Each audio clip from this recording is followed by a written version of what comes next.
Luffy had Marcus Mars flying in a destination that we do not know. Marcus Mars is probably at the moon by now. And I love the interaction between Bonnie and the Straw Hat. She's acting like, what? Like everybody else at Eustace and Law act like. This way the Straw Hats and how they treat their captain is on a different level that these pirates have never seen before. The way they listen to their captain, even if they have to hit him, like Bonnie, Law, Eustace, they're not used to this, and I love the reaction. Oda always giving us that in these panels when we first get introduced to new captains, new pirates. They look at the Straw Hats like, is this really the Straw Hat pirates and this is how they operate? And I'm glad I'm reading the official Viz translation, because what Luffy actually said was they definitely will hurt if you use Haki.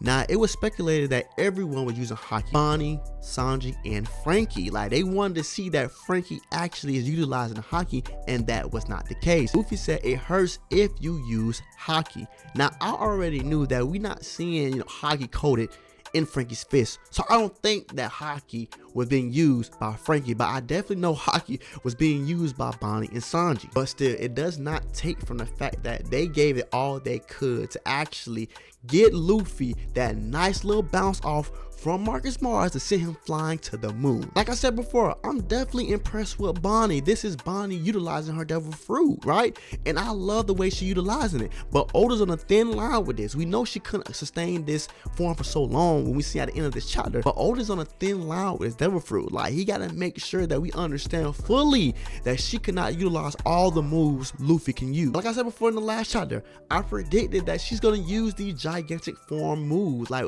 big punches, big kicks with Haki coded is another level, but they're not comparing to Luffy, and hopefully that's the only thing she can do. I don't want to see no Nika like things. I don't want to see the bouncing properties of what Luffy can touch from Bonnie. This is going to be a funny moment when the anime hits that, because in the meantime Luffy talking, Marcus Mars let out a fire blast. It interrupted Luffy. But I actually want to talk about the rest of the satellites though. We see that Atlas is actually going to where Nami and the rest of the group is, and we already know there's only 2 satellites left, Atlas and Lilith. Most people in the community think that there will be no satellites left unless it's York. But if you want my opinion on the case, I think that the government will have a satellite, and I think the revolutionaries or Luffy on the other hand will have their own satellite. It had to be Atlas or Lilith. So ultimately I think there will only be 2 satellites left, and I think it's either Lilith or Atlas that's gonna go with Luffy and company, or somewhere that actually is aligned with Luffy. It's pretty messed up that all these satellites are dropping like flies, but at the end of the day,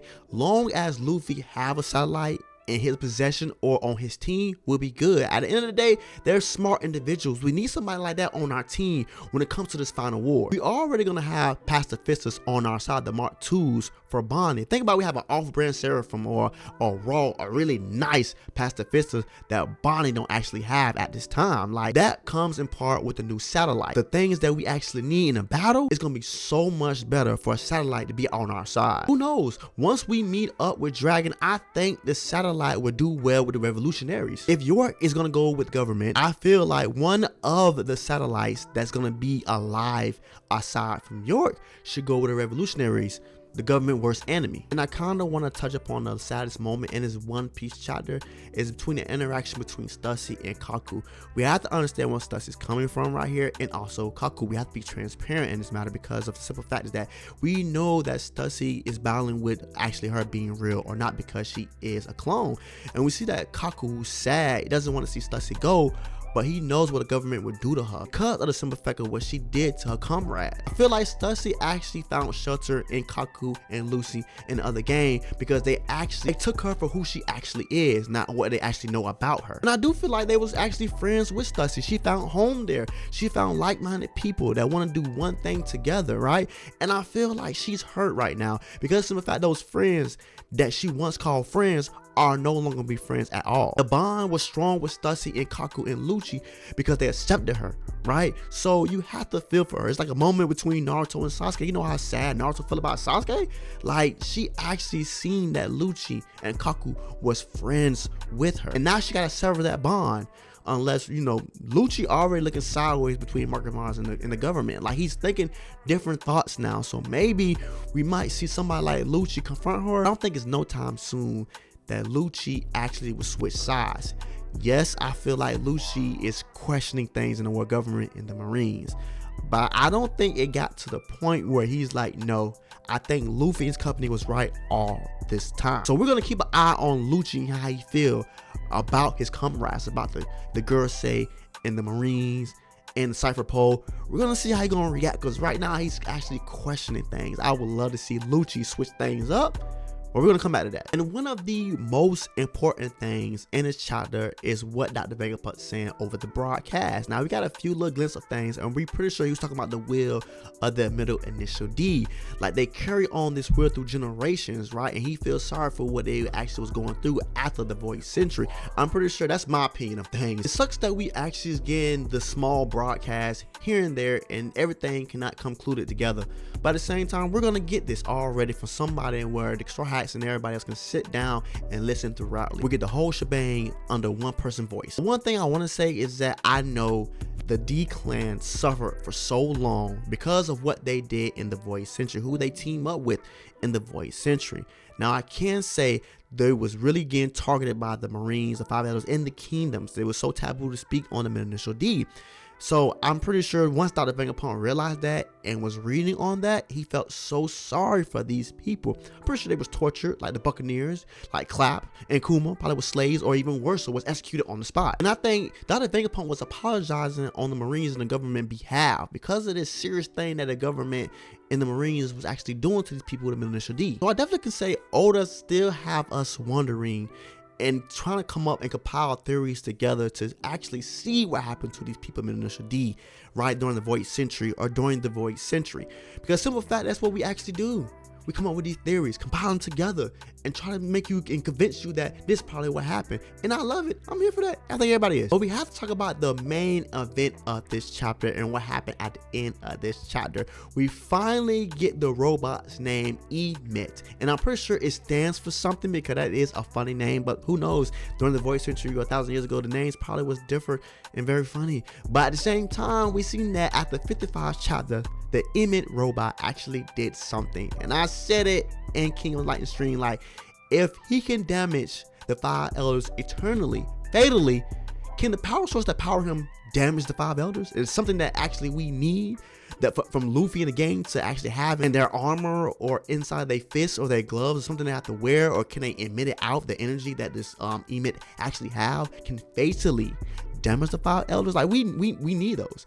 We need whatever this Iron Giant EMET actually have is gonna fatally damage the Five Elders. We need to wear it. We need to shoot it out some cannons. We need to do something, because it's nothing that actually Luffy and the company can do to damage these Five Elders. But EMET, the Iron Giant, let out a nice left hook on top, man, and it damages his horns. Now we seen that it's eye for eye right here, because of the simple fact EMET's horns is damaged, and he definitely paid them back 200 years ago for that damaged horn. So now I actually have two questions for the people that's watching this. Thanks for watching. Also, I have two questions for you, right? What happened 200 years ago that made the Iron Giant EMET be active? And the other question is, the source that powers EMET, can it fatally damage the Five Elders? What do you think about that?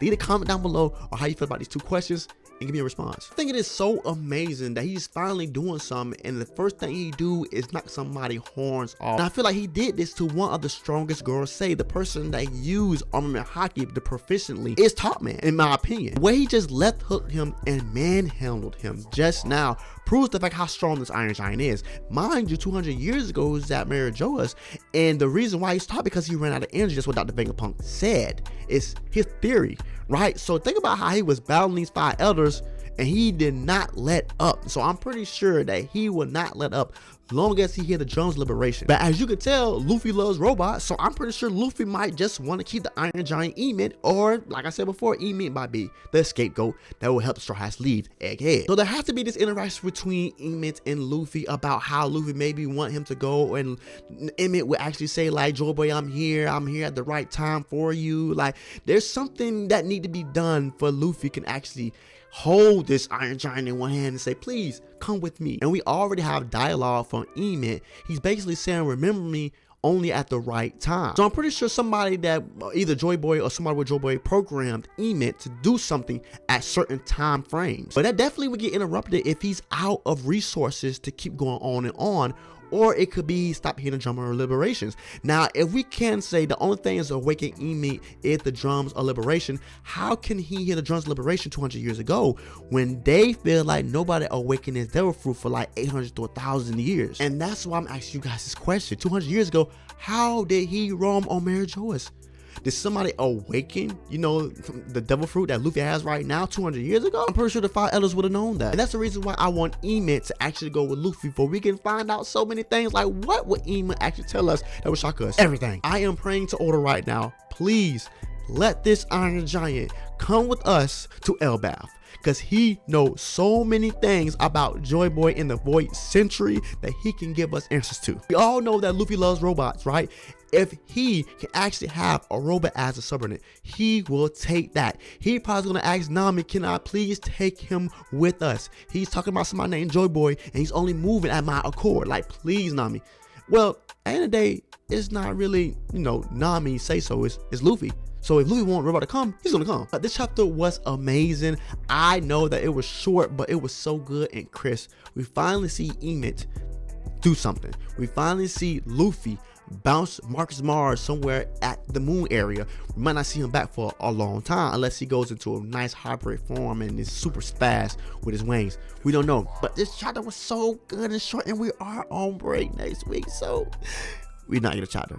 But at the same time, thank you for watching. Like, comment, subscribe to get more of me and more One Piece content. I see you on the next one. It's a break, so I see you in 2 weeks. And like always, love you, love yourself. Peace.